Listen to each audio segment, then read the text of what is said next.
Video ini hanya untuk mereka yang punya logika. Bagi yang tidak punya logika, skip aja.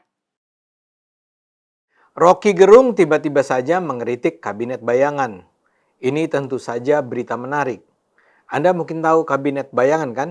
Kabinet ini dibentuk oleh Koalisi Masyarakat Sipil pada 27 Juli 2026 dengan niat mengawasi pemerintahan Prabowo Gibran dari luar parlemen. Jadi mereka membentuk sebuah kabinet pura-pura yang diisi para menteri yang bakal menjadi pengkritik program-program pemerintahan beneran. Jadi kabinet bayangan adalah semacam gerakan oposisi di luar parlemen.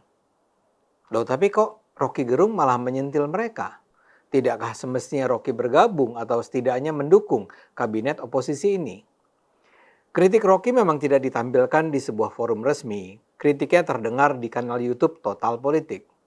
Coba tanya ke Menteri Perekonomian Kabinet Bayangan, kata Rocky. Mereka anti koperasi, anti MBG, berarti pro kapitalis, pro individualis. Ini jelas kalimat yang sangat menohok bagi Kabinet Bayangan. Kritik ke koperasi dan program MBG memang jadi andalan Kabinet Bayangan sejak awal dibentuk. Setiap konferensi pers, setiap wawancara, dua program itu yang paling sering muncul jadi bahan kritik utama. Memang sih ketika ditanya balik mau diganti dengan sistem apa, sampai sekarang belum ada jawaban. Tapi itu sama sekali tak menyurutkan hasrat mereka menghabisi koperasi dan MBG. Menurut Rocky, kritik saja tidak cukup untuk jadi oposisi yang serius. Harus ada gagasan ekonomi yang bisa diuji, bukan cuma ada protes di podcast. Menolak koperasi, menolak MBG, lalu maunya sistem seperti apa? Sampai sekarang belum terjawab. Bukan cuma itu kritik Rocky, dia juga membandingkan dengan fungsi asli shadow cabinet di negara-negara seperti Inggris, di mana tiap posisi menteri di kabinet resmi punya padanan lengkap dengan program tandingan siap presentasi kapan saja. Dalam sistem aslinya, kabinet bayangan bukan sekedar kumpulan orang yang senang mengkritik dari luar pagar kekuasaan. Idealnya, kelompok semacam ini sudah siap menggantikan kalau pemerintahan yang berjalan gagal bukan cuma ramai setiap ada isu viral. Kelihatannya mereka cuma ingin membayangi, bukan menggantikan, kata Rocky. Nggak tuntas itu. Sikap Rocky soal MBG dan koperasi sendiri bukan hal baru. Di kesempatan lain dia pernah bilang dukungannya murni soal konstitusi, bukan soal membela pemerintah. Bela koperasi, bela MBG itu perintah konstitusi, katanya dalam sebuah diskusi publik sekaligus bedah buku beberapa waktu yang lalu. Dia bahkan pernah menyampaikan pandangan bahwa sistem ekonomi nasional idealnya berdiri di 3 kaki. Korporasi, BUMN, koperasi, bukan cuma logika pasar bebas.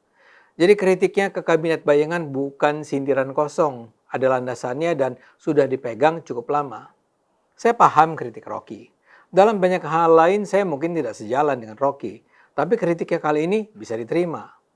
Saya termasuk orang yang juga mengkritik MBG dan Koperasi Desa Merah Putih. Bukan pada gagasannya, karena gagasan MBG dan KDMP itu sangat berpihak pada rakyat kecil. Tapi pelaksanaannya, implementasinya, ya memang amburadul. Tidak dirancang dengan baik, tanpa skema yang jelas, terburu-buru dan melibatkan pengelola yang tidak kompeten. Akibatnya, triliunan rupiah terbuang percuma. Jadi MBG dan KDMP layak dikritik tapi di level penerapan. Kabinet bayangan sementara itu mengecam kedua program itu tanpa ampun. Pertanyaannya sederhana. Mana komitmen ideologis dari kelompok yang mengklaim diri sebagai oposisi ini? Koperasi itu jelas tidak atau bahkan anti kapitalis. MBG juga begitu. Jadi kritik Rocky terasa valid. Sebagian pihak mungkin saja menduga mungkin ada udang di balik batu. Saya rasa tidak. Yang saya tahu Rocky dari dulu memang memiliki hubungan positif dengan sang presiden. Pada tanggal 12 April 2019 misalnya, Prabowo pernah memperkenalkan Rocky Gerung sebagai salah satu figur yang masuk dalam daftar calon menteri atau orang yang akan membantunya jika memenangi Pilpres 2019. Rocky memang kemudian tak terlihat berada dalam lingkaran dalam Prabowo, namun jelas mereka tidak nampak berseberangan.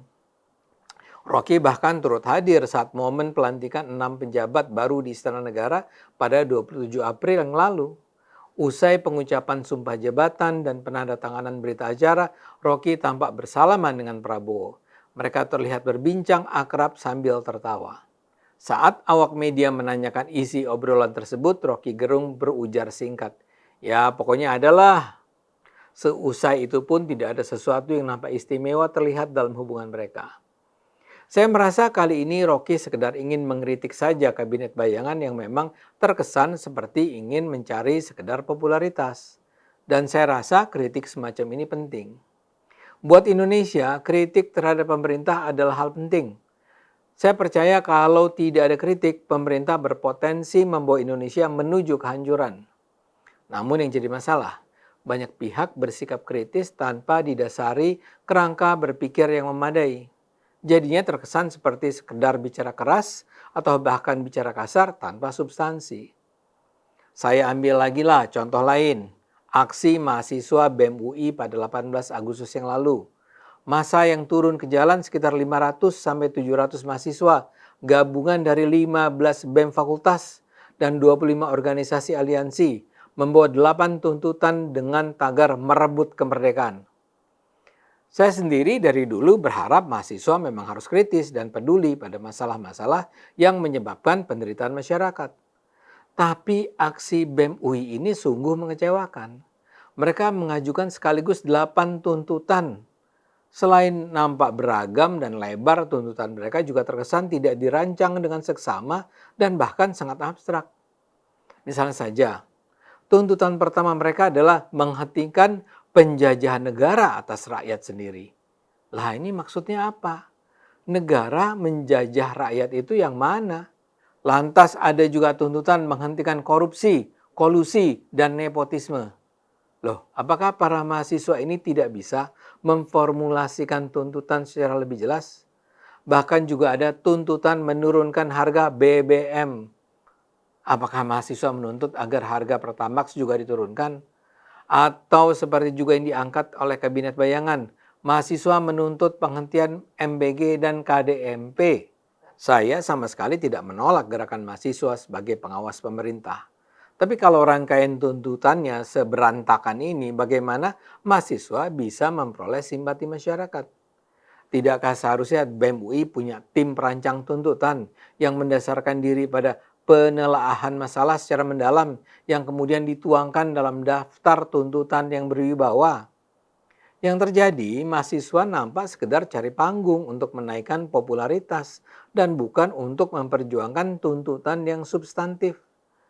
Padahal aksi mereka mendapat liputan media luas.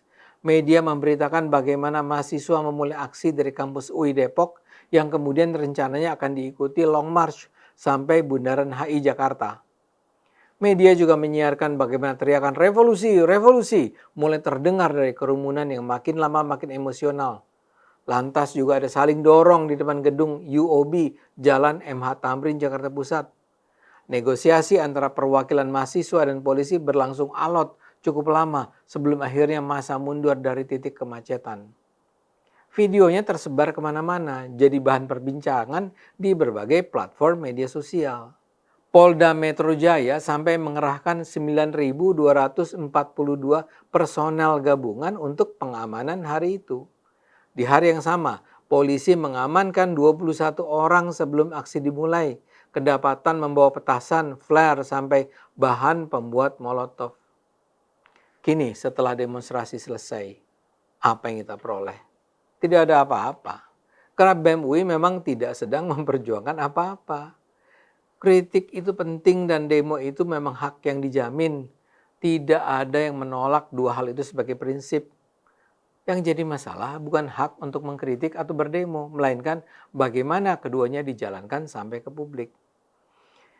Ya, barangkali kita memang sedang sekedar belajar berdemokrasi. Kabinet bayangan bisa jadi menarik, tapi tanpa substansi. Demo BEM UI juga mungkin nampak gegap gempita, tapi juga tanpa substansi. Ayo gunakan akal sehat, karena hanya kalau kita gunakan akal sehat, Indonesia akan selamat.